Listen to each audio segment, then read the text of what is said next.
Mark Shaw, this is an opportunity for you to talk to us about the importance, relevance of your recent book.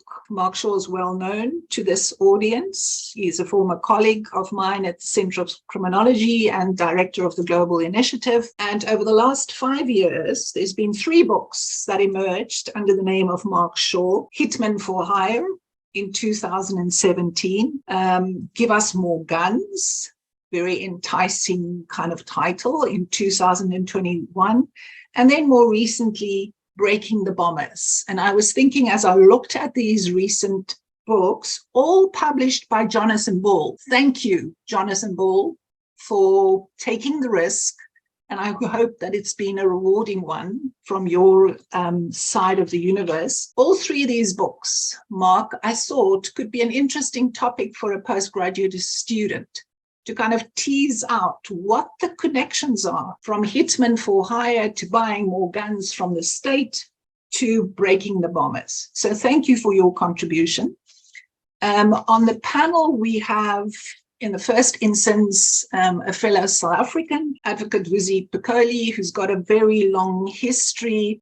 For purposes of our conversation this morning, I think because he was so critical a player in the design of a state apparatus, an anti-corruption body that could begin to engage at a very critical time of South Africa's democratic history, to engage with the responsibility and the challenges of the state in fighting what then became quite a violent anti-crime formation in South Africa. So Vusi, welcome here this morning. We look forward to your reflections of that period and the lessons that we could draw more widely for the issues of ongoing vigilantism across many spaces in South Africa, and the challenges that pose to democratic governance. In the third instance, we have Romain Cour. And Romain, you are very much here this morning because of your international research expertise on the topic, on many things, but specifically on vigilantism in spaces of Mexico. And we look forward to you bringing a comparative set of reflections. PAGAD is a case study that was kind of morphed in the South African context, but South Africa doesn't have the license on these things to think more broadly. And as I think in the fourth instance, to also invite Professor Etannibi Alemika to bring his reflections on anti-crime mobilization, civic action, vigilantism, and social ordering questions into the equation. So, Mark and other panelists, with that brief introduction, Mark, I think you should use the next 10-15 minutes to walk us through the book, Breaking the Bombers, how the hunt for PAGAD, people against gangsterism and drugs, created an opportunity for a crack police unit. That is the subtitle. So, Mark, if I could start, why this book? And what is the relevance 25 years down the line of providing us with the kind of historical details of this anti-crime vigilante grouping? What is the relevance for us in understanding the dynamics that unfolded through the body of PAGAD? Elrena, thank you very much also to colleagues and to people who've tuned in to the discussion. There's a couple of reasons for the book. The first is that it was a very dramatic period of South African and Cape Town history, which I felt had largely been forgotten. And just to give you statistics, as a reminder of how dramatic it was, there were over 400 bomb explosions in Cape Town in this period, 1998 to 2001. And of those 400, they were predominantly focused against gang bosses and gang establishments, but a significant number, around 20, were also focused against civilian targets, the state, the synagogues and the like.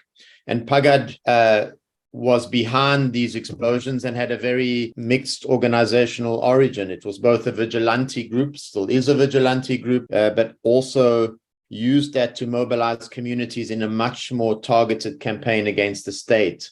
So PAGAD is a complex beast to understand. It fits into the vigilante style response to crime, in my view, because it mobilized people against organized crime, but then became criminal itself. And I think that's a story that I hope other speakers pick up on. Not only was it engaging in bomb blasts against gang targets, also against the state, but it was shooting in organized hits large numbers of gang members. And from the period of research, and it took 3 years, I drew a number, I suppose, of key conclusions, which are outlined in the book. Firstly, I wanted to tell the story of the state's response to PAGAD. And the reason for telling that story was because in this immediate post-apartheid phase, the state's security apparatus was a mix between old and new influences. There was a new, at the time, interim and then final constitution, which limited what the state could do, quite rightly, in the rule of law framework. So state institutions with the state security apparatus, had to respond in much more complicated ways than it had done in the past. And this was the first challenge, and PAGAD was a very sophisticated challenge. It operated in cells, it was extremely violent. The small bombing group was a very cohesive group, also cohesive ideologically. And the state, in fact, wasn't very cohesive at the time. And the story of the individuals involved is what the book is about. And Elrena, as I know and we have discussed, I'm very interested in telling individual stories in the context of criminology, because it's individuals who, in my view, of course, there are structural conditions, but individuals who make history, who make choices, and Vusi himself, not necessarily in the era of PAGAD, but made individual choices around the formation of who was prosecuted and how, and indeed suffered the consequences for that. So it's individuals who, in all their complexity, are engaged in these responses, both on the vigilante and on the state side. And that's the story I wanted to tell. There's then a number of very important sort of sub-themes that emerge. And just to identify those in the sense of this discussion. Firstly, at least my research suggested that PAGAD killed a lot of gang bosses, but the implication of that several years later and into contemporary Cape Town is still extraordinarily high levels of violence. So if you kill a large number, we don't know the exact number, but it's in the hundreds, of gang leadership, organized crime leadership, you do not end the problem. In fact, you do is in this case, it suggests, and I would be interested in comparative examples, you sort of prune the tree, and out of that grew a much more violent, less organized, chaotic, but more global form of organized crime in Cape Town. And as the book recounts, several years after PAGAD, yes, there was you mentioned Give Us More Guns. This was the case of state guns being sold to gangs. But the homicide rate for Cape Town went up to something of 70 per 100,000. Now, 70 per 100,000 is really at the level of Central America. It's declined since then, but it's still very, very high comparatively globally.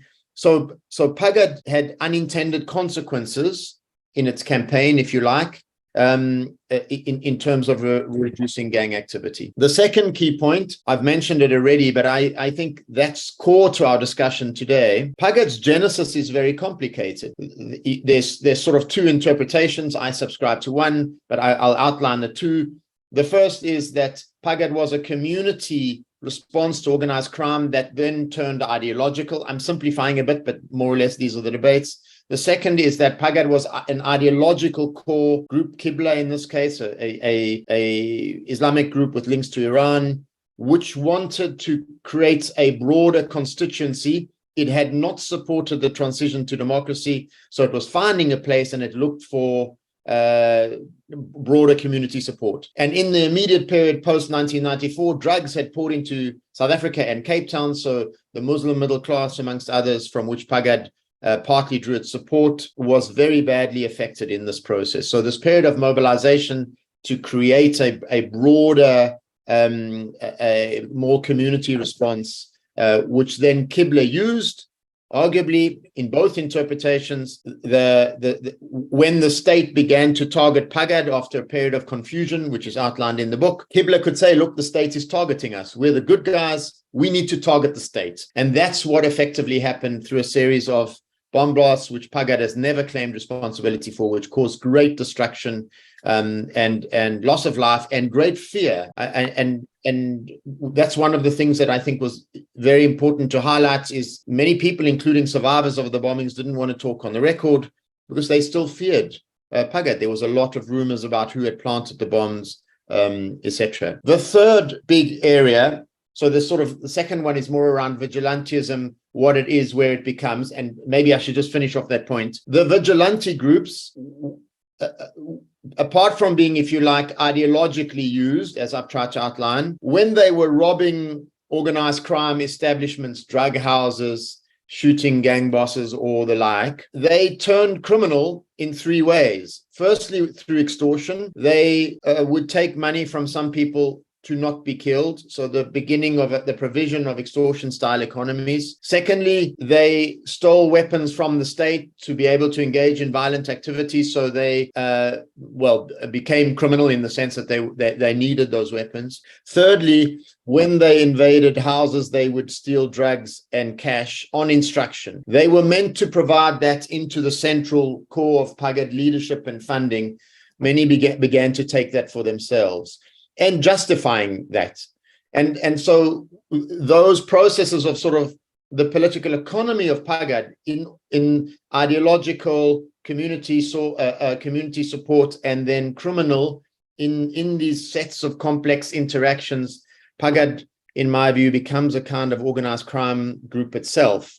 And PAGAD has now split, and indeed, you can say that several of its members are now or ex-members are involved in organized criminal activities. The third big component of the book, as I've mentioned already, and I think this is the most important in some ways, was that, in my view, every state has a tradition, a bureaucratic tradition of security maintenance. And 1994 was a fundamental break between what South Africa had, an authoritarian state defending white rule, and what South Africa needed to develop, a democratic state representative of all of its citizens operating within the rule of law. And it fundamentally needed a set of institutional changes around which it could face new challenges in a democratic order. Now, the process in which those were underway had just begun when the PAGAD crisis began. And what the PAGAD crisis did was to force those issues onto the agenda in a much more volatile, more pressurized circumstance.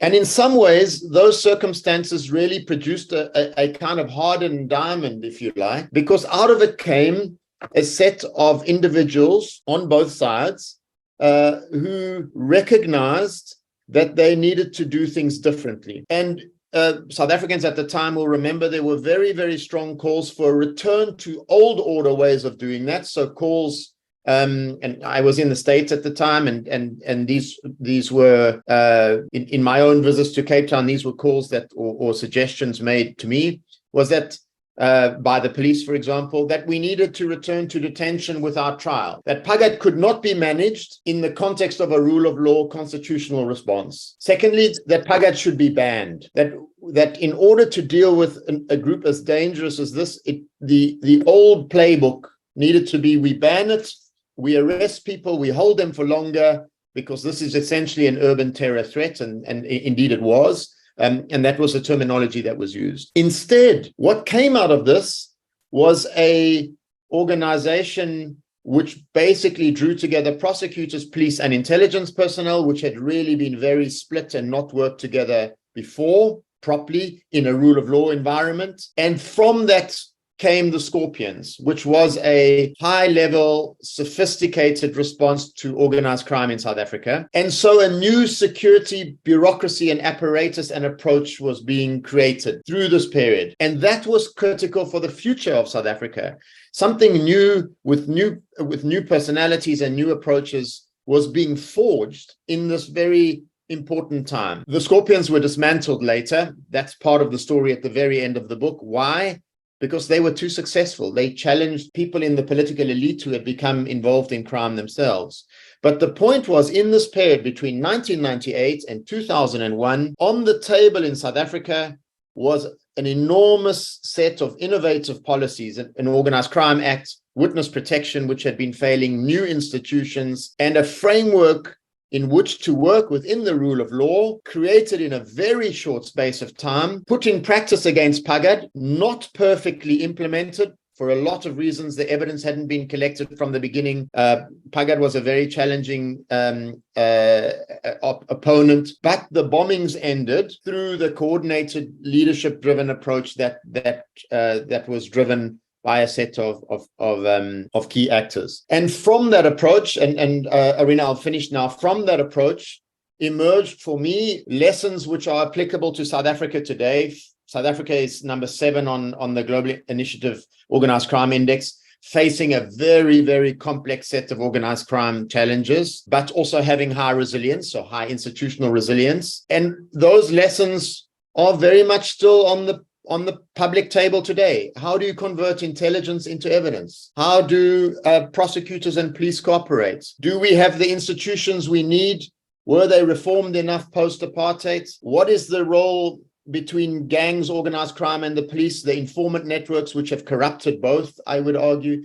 So many of the same questions are on the table, but this period in which the book covers came up with solutions in a period where the state under the ANC had actually a lot of legitimacy. That doesn't apply nearly as much now, but it raises important questions about what lessons we might learn.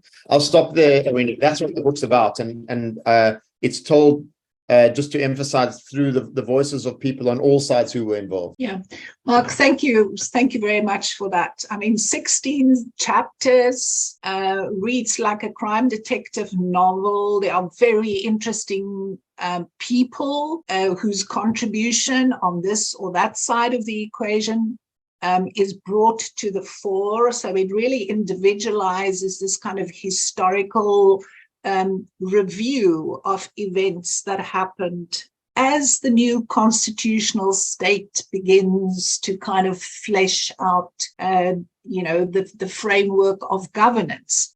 So thank you for identifying that the story is about many things and the complex interconnections really between PAGAD, the state, and civil society on the other side. Mark, before I ask Vusi to bring some of his observations into the equation, I wanted to just ask, over the last week or so, you had a number of opportunities to talk about the book in different spaces. Could you perhaps highlight 2 or 3 responses from the audiences in the plural that you have engaged with? What are the most critical issues that have come from the floor in response to your presentation and to reading the book? Thanks, Elrena. A lot, and of course it was a great privilege to present to a broadly South African audience in many events in the course of last week. I would say 3. The first is that people had forgotten about the events of PAGAD. I think that's a very important South African response, because the news cycle in South Africa is just endless, focusing on the next crisis. And yet many people then remembered the trauma and the fear around the bombing campaign, whether that's that they didn't go out or they were searched before going into shopping centers or whatever the case. So this for me was and a lot of touching responses to that, particularly when people remembered survivors, and there are pictures of survivors in the book, and some of the survivors came to the presentations, and that was very moving for me personally.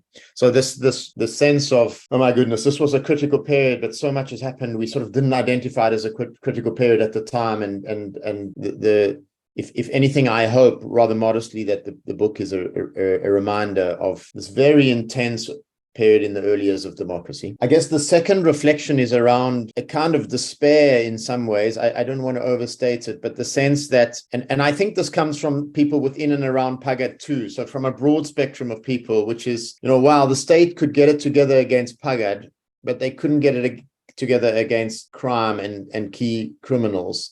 And the sense of, well, we failed on, we targeted people who were fighting crime. Rightly, they were dangerous. People in PAGAD, I think, would argue, well, you didn't understand our struggle, so that, this is the response. But the sense that, well, the state can do it, why didn't they take it forward? And now look what we've got now. I'm trying to encapsulate what people said, and this kind of despairing sense that we need to do better. We need to take the lessons, and we need leadership. And of course, there's an election coming. To what degree does crime and response to complicated crime mean in contemporary South Africa? And the third, and I say it last because I hope it segues into what others will say, is the issue of vigilantism itself. And people mentioned other vigilante attempts across, initiatives across South Africa, some of them very recent. A very prominent one in Soweto, KwaZulu-Natal, elsewhere. And the sense that vigilantism grows when the state is weak or not focused on crime, that vigilantism has an ideological veneer, whether right or center, it develops that because it has to PAGAD was perhaps an extreme example, but the other examples are no less important. And that ideological veneer is around, protecting communities or whatever it might be, and that the danger of criminal, and in the context where the state is particularly weak, there can be almost an inevitable confrontation with the state coming between vigilante groups and the state, and that this process of vigilante groups first beginning to try and seek a symbiosis with the state and then breaking and challenging the state. And then the state responds, and this exactly the course of the PAGAD story. The state then targets vigilante groups, quite rightly, and it has to because they threaten the state. But the almost immediate response is, well, then why do you target us and not criminals? So this very complex interplay in the discussion around vigilante responses to organized crime, and the kind of red lines for vigilante and community action. Where is the red line for community action? Should communities engage in raids themselves on organized crime outfits? Should they pass information to the state when they know the state may be corrupt? And that may not be a meaningful thing to do, and indeed may bring a focus back on them. And so these were the kinds of the debates we had. And to finish off, I think for me, and for others in the multiple audiences, one of the key things is that community action is needed to respond to organized crime, but it has to be done in partnership with the state. And in a place like South Africa, it means that the state has to be fixed, whether we like it or not. The institutional capacity of the state has to be made accountable, fixed. Corruption has to be challenged. And that's a process. It's not something that's achievable overnight. It may sound very obvious, but that's the only way forward unless you want to devolve into a kind of militia-style, gated set of communities, both protecting themselves from organized crime at best or at worst becoming criminal themselves. Yeah. Thank you, Mark. I'm sure that Romain is sitting there and contemplating how he can link to your discussion on the sort of fraught relationships between local strongmen, or what he calls Mexican autodefensas, and the relationship with the criminal underworld and with the state. How complex is that terrain? And how it never sits still, how those dynamics evolve in mysterious ways as, the days tick past. So, Romain, I'm sure that you're quite prepared on that side to also bring the Mexican equation into our discussion. But before we do so, Vusi, I'm going to call on you to offer some reflections on PAGAD as one case study, but so many case studies of vigilantism emerging across the kind of landscape of this country, and being reminded of your role also in the GI-TOC Commission of Inquiry, how that also touched on the issue of self-help initiatives. Please, Vusi. Thanks, Elrena, and greetings to everybody. Perhaps let me start with the name PAGAD for the sake of those who might not be familiar. PAGAD is an acronym that stands for people against gangs and drugs. And perhaps that's where the first fault line lies. I would have preferred, people and police against gangs and drugs. For me, that's the first fault line. And why so?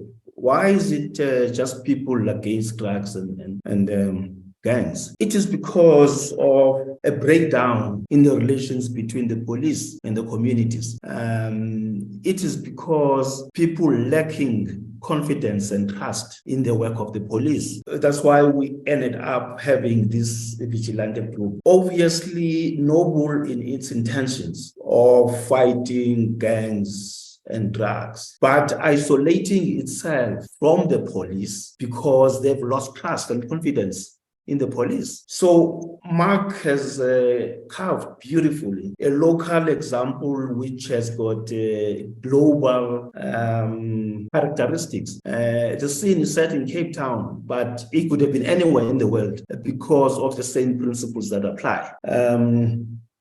So this takes me then to saying, why do we have such a situation arising? As I said, people lose confidence in the police, lose trust in the police, and then police most of the time fail to respond to call-outs by members of the public, or their response time is very slow. By the time they arrive, things would have gone bad. Secondly, you have shoddy police investigations, and most of the time you find that even the crime scene is not properly cordoned off. The crime scene most of the time gets contaminated, and it's very difficult then to be able to use whatever evidence that could have been collected at the crime scene.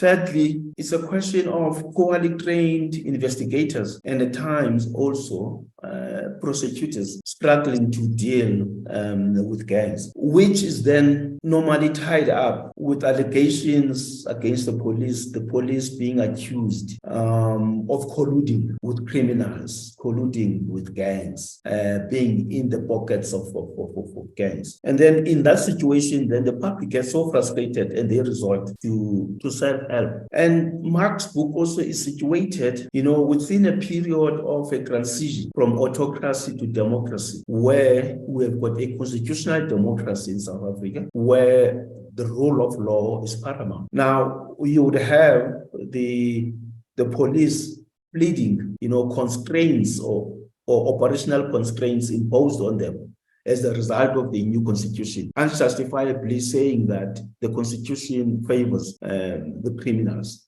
That's why they are not as effective as they should, in their work. For me, this becomes unjustifiable because in the past, the South African police were so used to policing opponents of the apartheid government. Therefore, emphasis was more on policing liberation movements in South Africa, and very little attention being paid to the fight against crime. So in the transition, all that had to be changed. And then you start then hearing, because in the past, they would rely more on extracting confessions through torture, which case has since been outlawed in terms of our new constitution and being a state that's governed by the rule of law. And now this is where things then started going sour. Yes, people were genuinely concerned about gangs, genuinely concerned about drugs that were proliferating,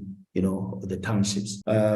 So this is where perhaps the problem is in terms of lessons that we can draw from Mark's book, basically, is that governments should work on human security with a capital S, not with a small s in terms of state security, more looking at national security considerations, which would then force governments to attend to socio-economic conditions that become also the breeding grounds for such acts of criminality that would allow organized gangs, organized syndicates to thrive within communities. So for me, these are the issues that Mark clearly identifies in his book and we should not lose sight of those issues. Briefly, coming to perhaps possible solutions. Well, obviously, the starting point would be for the police to improve their efficiencies, and to improve their response time, and to make sure that they are very effective in the fight against crime, not only in combating crime, but also being involved in social crime prevention issues, which will go beyond the police. It will go to other state departments, the Department of Social Development, Sports, Education, Health, and so forth.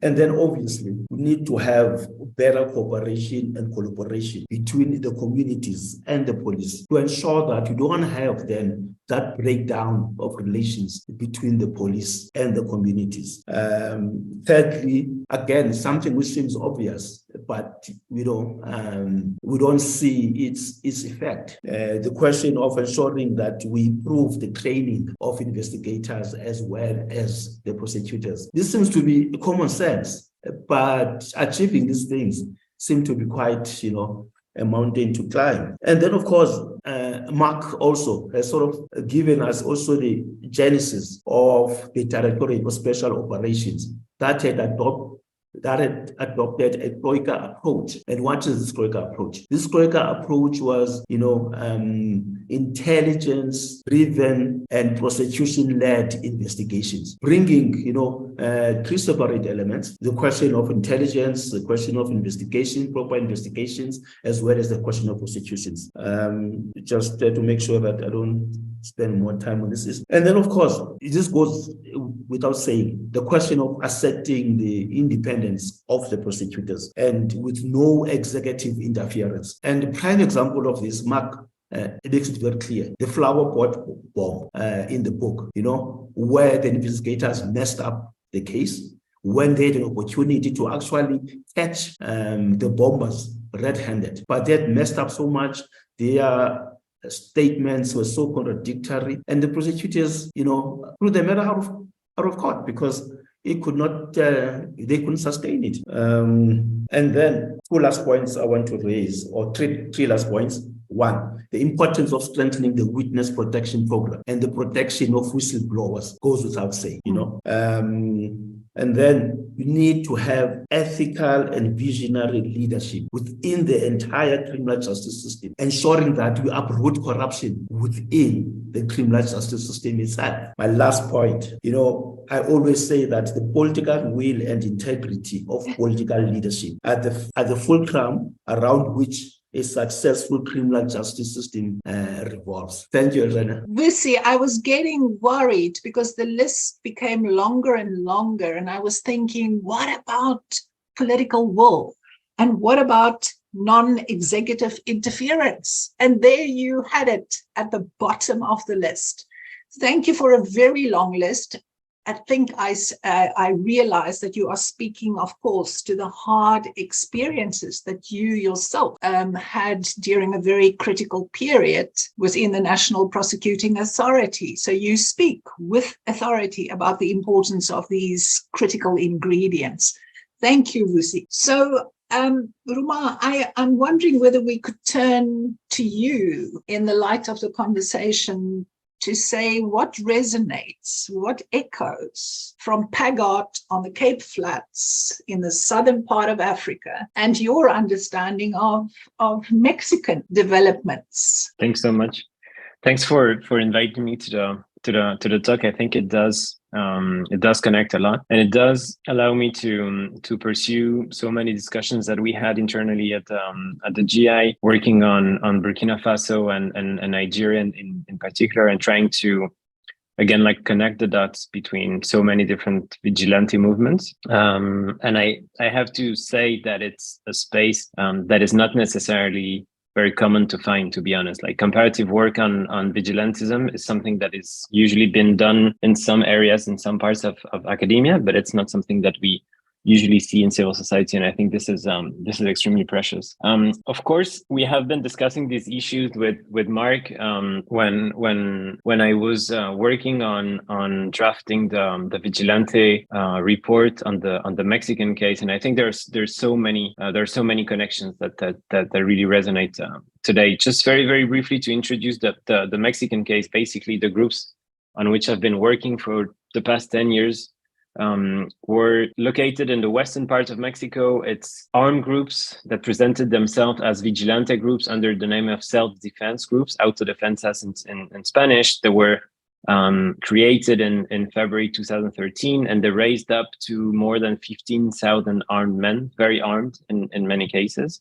And they were fighting a drug cartel at the time and try to organize to take down the cartel, basically, right? So what we see is at the beginning, and I think it does connect a lot, and it does open so many discussions on the relationship between vigilante groups and the state, is basically, in my case, vigilante groups, autodefensas, were a response from a very rural setting in that case, very male rural setting in that case. And the objective was basically to do what the government was not seen as doing in response to organized crime and racketeering, especially in the rural parts, all the while calling upon the very same government to actually support them with political and military resources. And I think this is something that we have been discussing, and that is blatant from the South African cases as well. And kind of the huge paradox within vigilante movement is basically, while vigilante usually profess to belong to,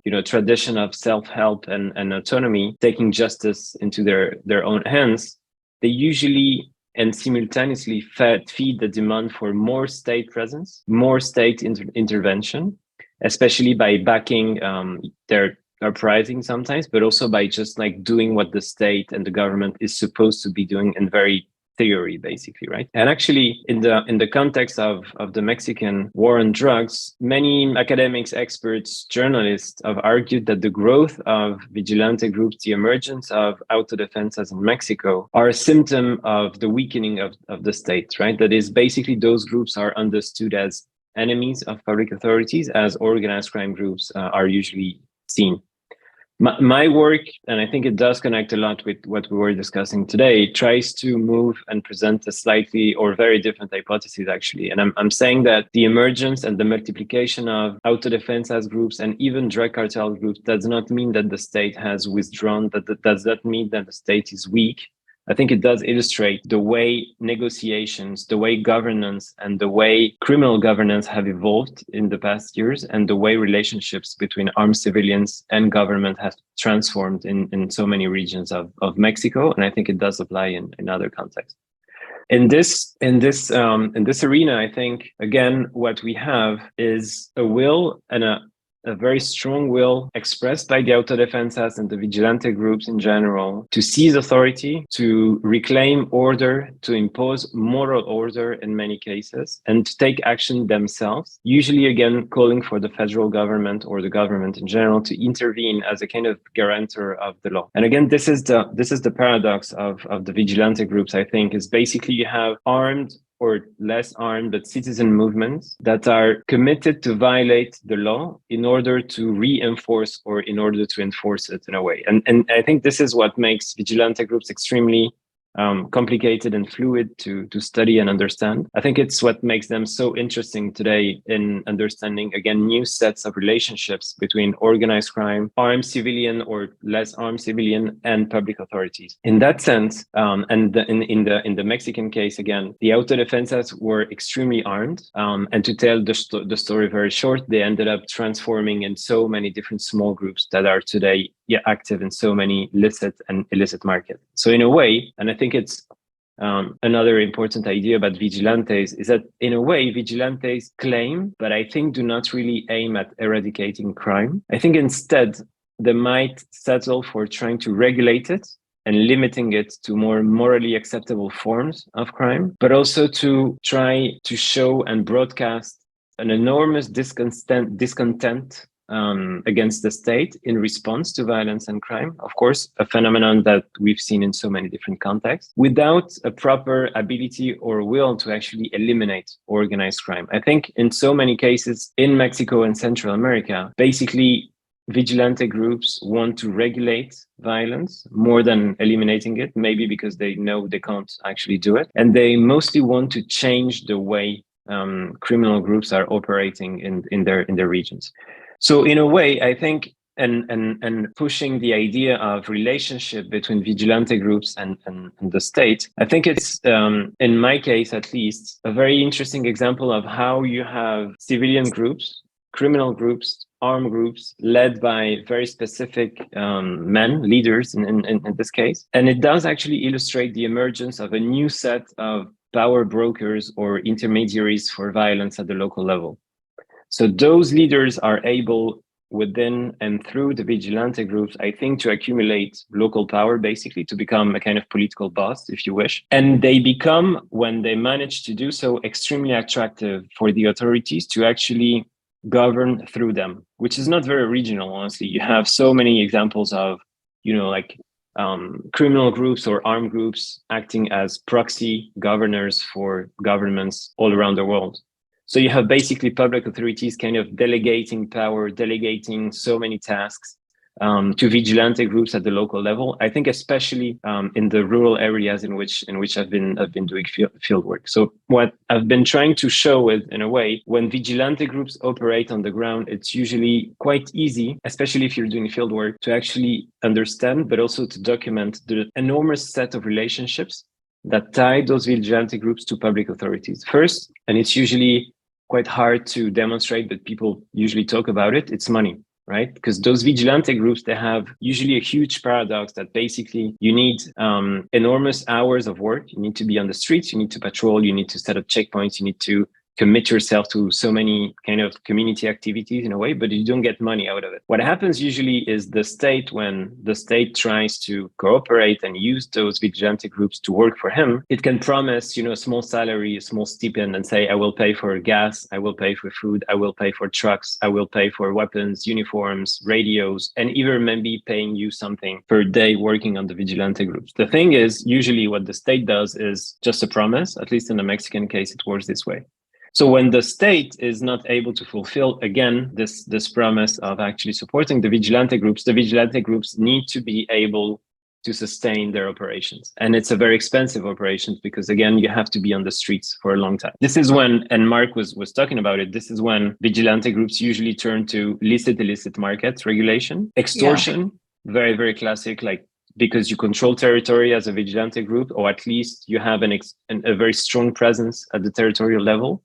It's quite easy to impose extortion. So you turn quite quickly to, I'm the new protector in town, basically. I'm the vigilante group. My job is to protect you. My job is to provide order, and I will ask you for money for it, right? And very quickly, in so many cases, vigilante groups, as soon as they install, in a way, and as soon as they need money for operation, they ask people for this kind of money in a very fluid process between some sort of legitimacy, which is sometimes extremely strong. And it's also part of the questions that we usually face when we work on vigilante groups, the level of legitimacy that they might have at the local level, which is, I think, and from my perspective, extremely tied to the efficiency they're able to offer against criminal activities for the local people, something that usually local people blame the government for. Like, the government is not capable of bringing crime down, for example, is not capable of making my streets calm, my hill calm, my community calm. The vigilante groups is able to do it. And if those guys are able to do it and they're able to do it better than the government, I will give them money and I will support them with legitimacy. The thing is, and I will conclude with that, I think is the huge challenge between the rise of vigilante groups, because they're extremely efficient, because they're cheap.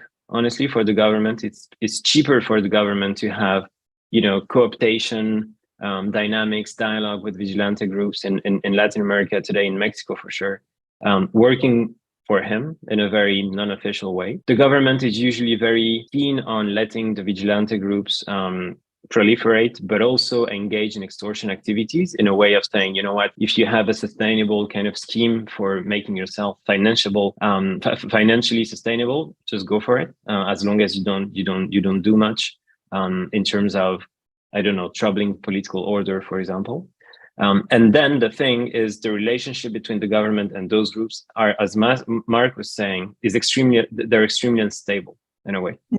That's a huge problem that we have. Like, usually vigilante groups might seem efficient at short term, at least, because they're able, for example, to take crime down. But as soon as they turn into a new kind of criminal group themselves, they might become a source of instability as well. And the thing is, usually what you see with those leaders in Mexico, the autodefense as leaders, is they start to accumulate, and they're able to accumulate power, reputation, resources, political power, legitimacy, etc., very, very quickly. And very quickly they start saying, you know what, I will try to convert this kind of illicit power into licit power. So I will present myself for elections, for example. I will start repressing other citizens' participation. And usually the government is, again, quite happy at the beginning and then quite unhappy when it sees the brokers accumulating too much power. And the thing is, it does create this context in which, and I will finish with that, it does create a context in which normal or at least unarmed citizen participation is extremely difficult, in a context in which you have those armed people, vigilante leaders, vigilante movements saying, I am citizen participation and I will do my best to protect and serve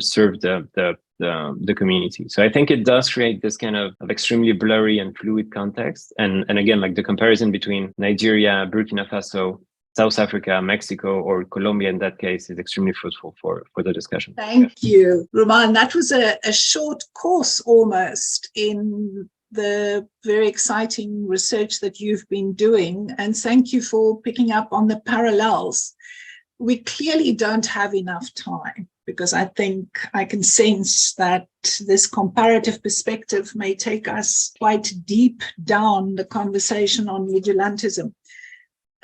Professor Alemika, let's just take stock. We have 6 minutes until 3 o'clock, and then we still have 10 minutes. So may I ask that you use your 10 minutes to reflect on the echoes from Nigeria, and then we will conclude. There is one question that I see Simone Haysom posted. Mark, what did writing this book about the past make you realize about what we're getting wrong or right in the present? So maybe as the last shot, and in response to that question, Mark, you can give us a short response. Professor Alemika. Thank you so much, Elrena. I will start on an attempt to clarify the mystery of vigilantism. And I think the concept has evolved in some way that is sometimes pejorative and is sometimes had a positive connotation. And I think we need to understand this mutation from pejorative concept or notion to a more positive or functional concept.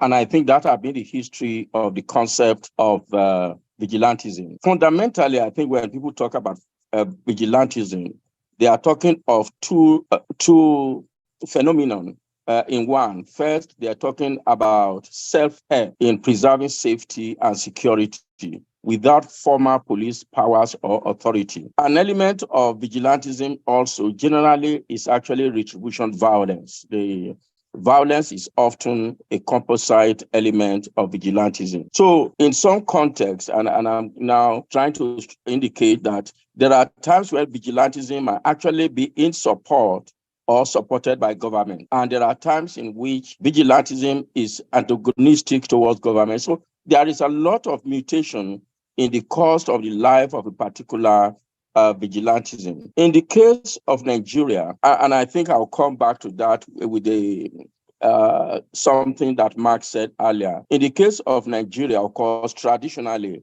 community vigilance and safety provision is traditional. And we should distinguish community vigilance and safety provisioning from vigilante.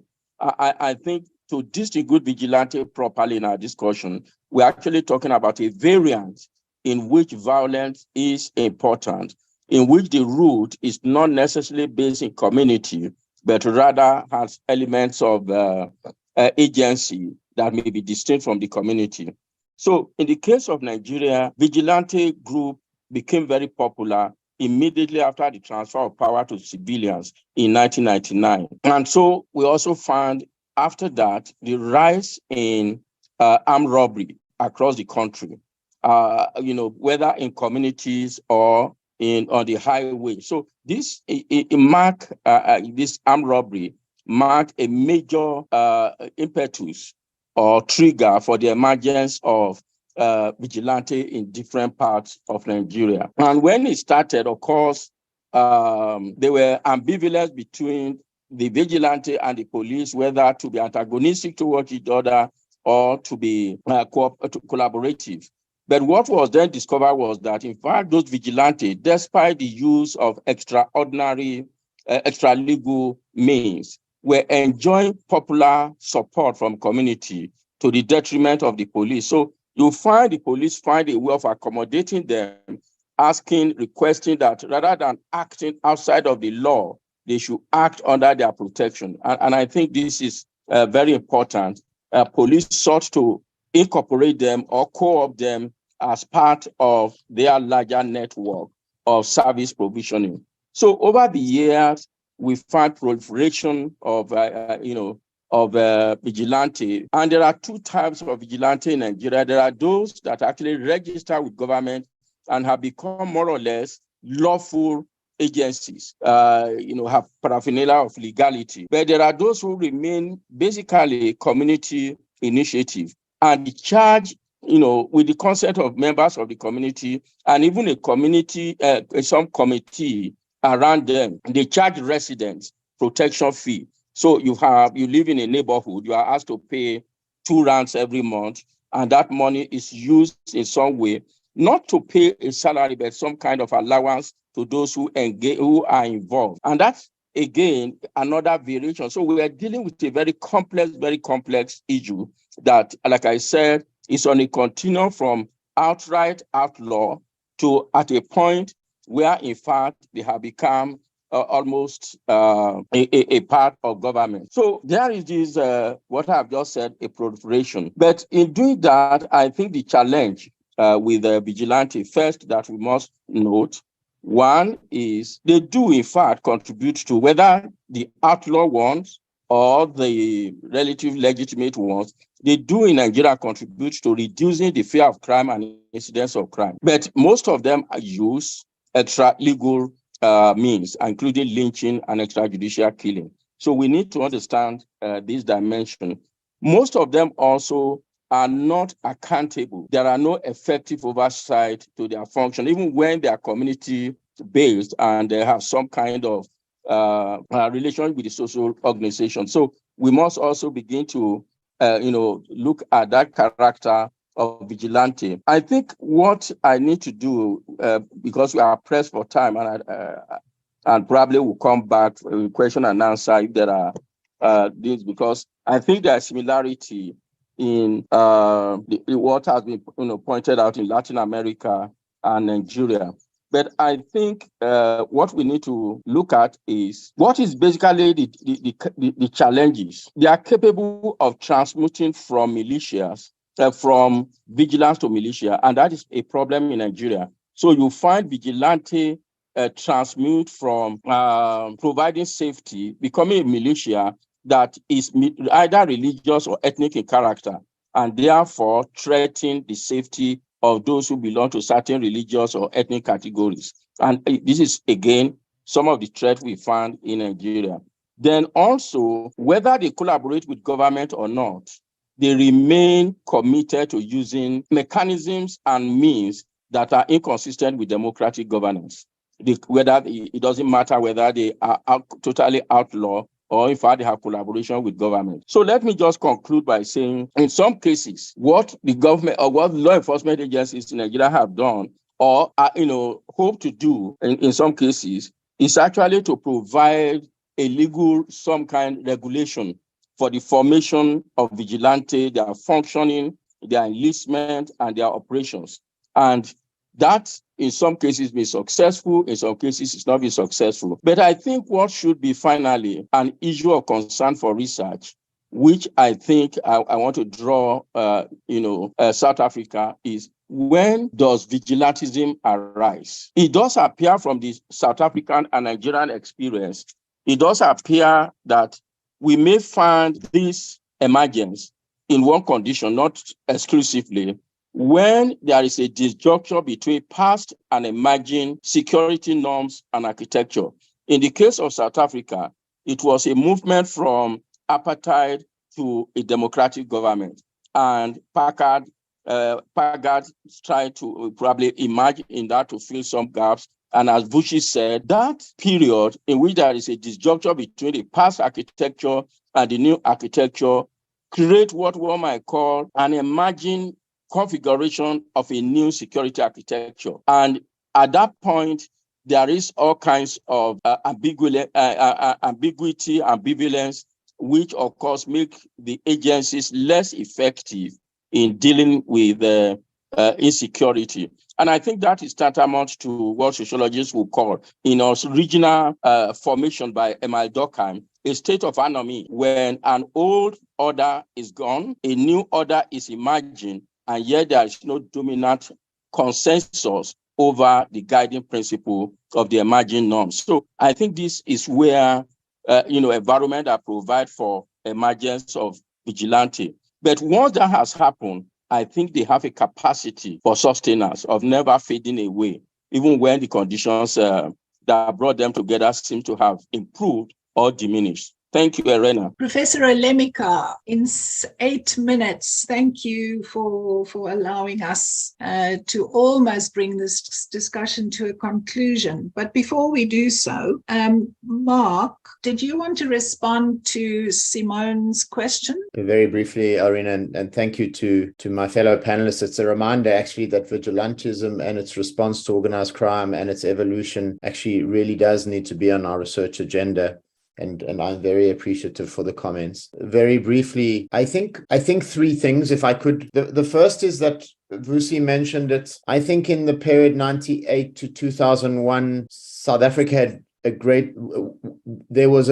ANC carried great legitimacy in comparison, say, to the old police agency being incorporated. And so there was space for very innovative leadership, and key people emerged to take that role, and they had been brought up and grounded in politics. And so they had experience of political management and the like, and you saw them emerging. And I think this is one of the key issues that made the response so interesting and effective. I think we have much less of that now.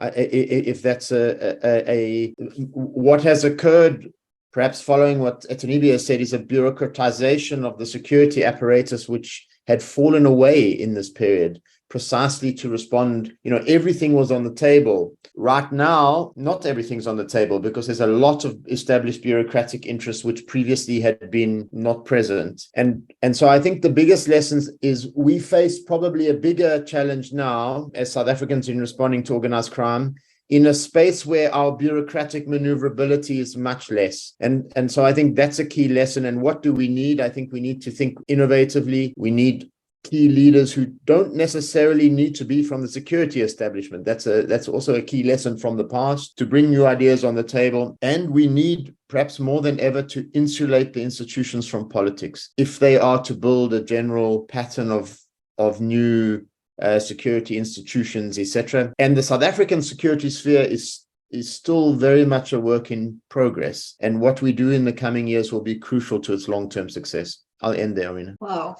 I can do no better than thanking you, Mark, firstly, for writing up the forgotten history, for reminding all of us of that time, of the pain inflicted along the way, but also stories about visionary, committed leaders and foot soldiers that manned, I think they mostly did manning, there weren't very many women at the time, who manned parts of the state and had no blueprint, but somehow were innovative and constructed a mechanism called the scorpions. Vusi, thank you for reminding us that you were part of that attempt to carve out a mechanism, and that you watched in the end how interference from the executive and the absence of political will actually devoured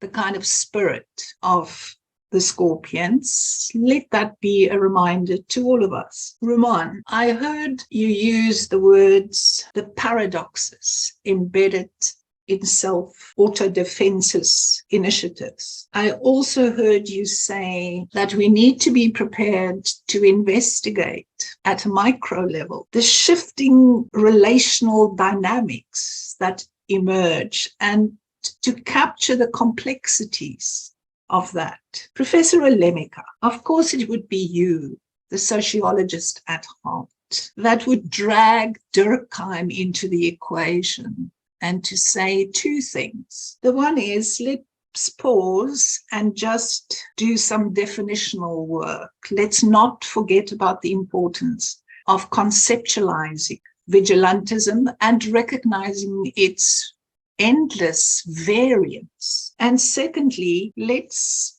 rise to the sociological invitation, and that is, what is it about? Context, situation, enemy, or perhaps in more Marxian terms, the interregums that arise within which vigilante initiatives emerge and flourish. What a conversation. Thank you all.